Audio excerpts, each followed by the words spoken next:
ঈদের দুদিন আগে আমরা টুকটাক শপিংয়ের জন্য গিয়েছিলাম বসুন্ধরা শপিং কমপ্লেক্সে। সেখানে অবশ্য কেনাকাটার সাথে আমাদের ঘুরে দেখাটাই বেশি হয়েছে, যাকে বলে উইন্ডো শপিং। তো ঘুরে ঘুরতে ঘুরতে আমরা বেশ কিছুই দেখেছি এবং নওশা বেশ খুশি ছিল। এটা তো দেখে বেশ অবাকই হয়েছিলাম, কি ব্যাপার, মনে হচ্ছিল একটা নতুন বই বসে আছে প্রদর্শনীর জন্য। তো আমার ধারণা ভুল ছিল, ভীষণ ভালোই লাগতেছিল এভাবে দেখতে।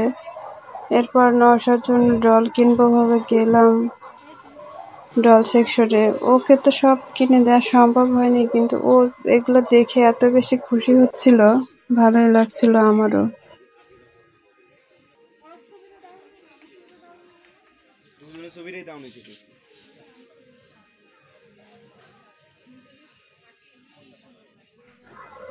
এরপর আসলো ঈদের দিন।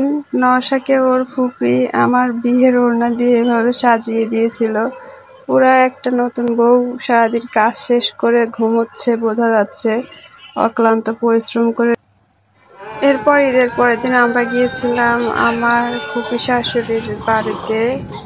তো আমাদের বাসা থেকে খুব একটা দূরে না, এটা হচ্ছে সাদ্দাম মার্কেট থেকে একটু ভিতরে যেতে হয়।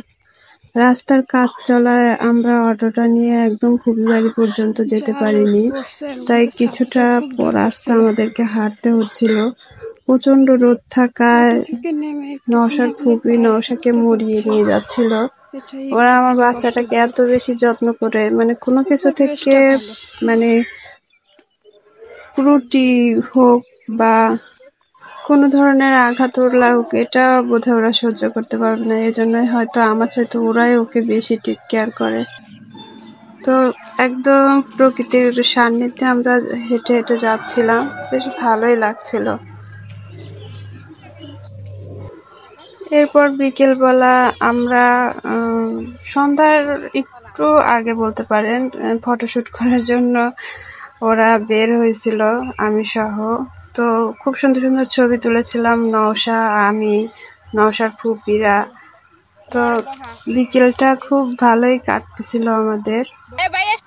সন্ধ্যাও পেরিয়ে আসলো। নওশাকে কত রকম অ্যাঙ্গেলে যে ছবি তোলা হচ্ছিল বলার মতো না। পরের দিন বিকেলবেলা আমরা আর একটা বাসায় বেড়াতে গিয়েছিলাম। তো সে বাসার ছাদে উঠলাম, কিছুক্ষণ সময় কাটাবো খোলা আকাশের নিচে। বাবু সবকিছুতে এত বেশি খুশি হয়।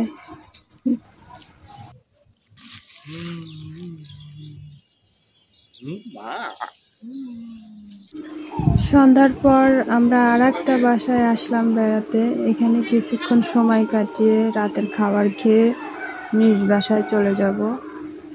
তো এই তো আমরা রাত 10:30টার দিকে এখান থেকে রওনা করলাম। সামান্য একটু পায়ে হেঁটে যেয়ে আমরা গাড়িতে উঠবো। বাস, ঈদের বেড়ানো ঘোরাফেরা এখানকার মতোই শেষ। আল্লাহ হাফেজ।